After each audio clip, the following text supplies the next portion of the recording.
Racism means basically like a large part of a race feels that they're superior to another race.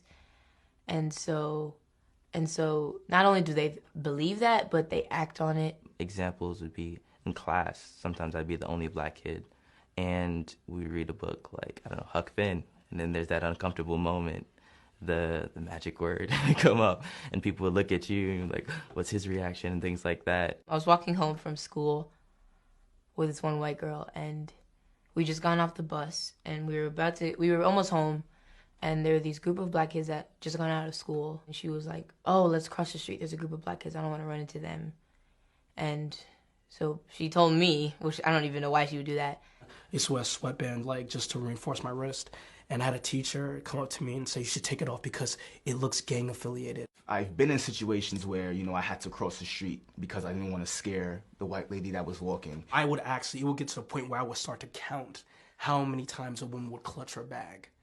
When I was 16, I was leaving my mom's house in my pajamas, which had snowmen on them, with my brother, and we were actually stopped by the police rather aggressively. I've been stopped by the cops on my way between classes because we have two separate buildings, walking from one building to the other building, as my white students in the same class walk by me. It's kind of upsetting because we live in a world where my mom has to be afraid when I walk outside from the people that are like meant to protect me.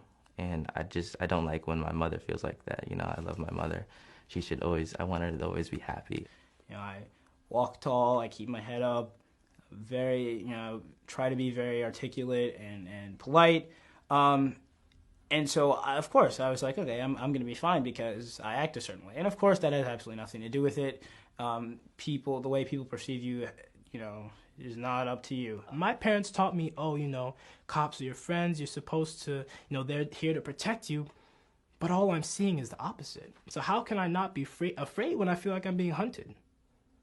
When I feel like I'm there to fill a quota? We are in a so-called free society, and as a black man, we literally don't feel free.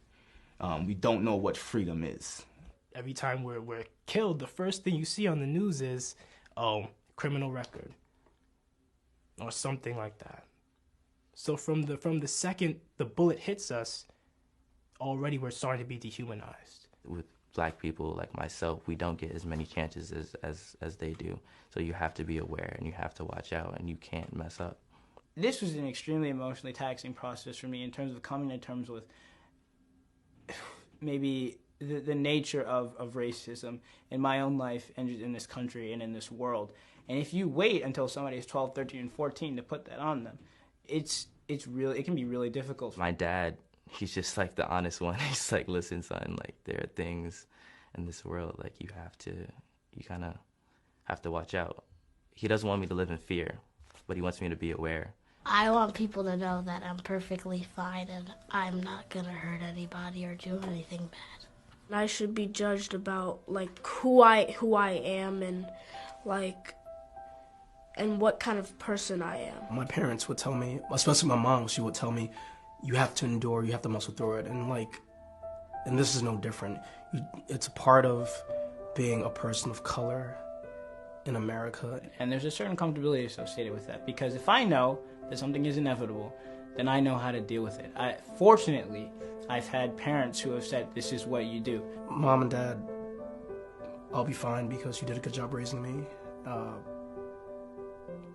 You gave me all the resources and the time, the blood, sweat, and tears to make me a good man, an honorable man, and the foundation to survive in this country.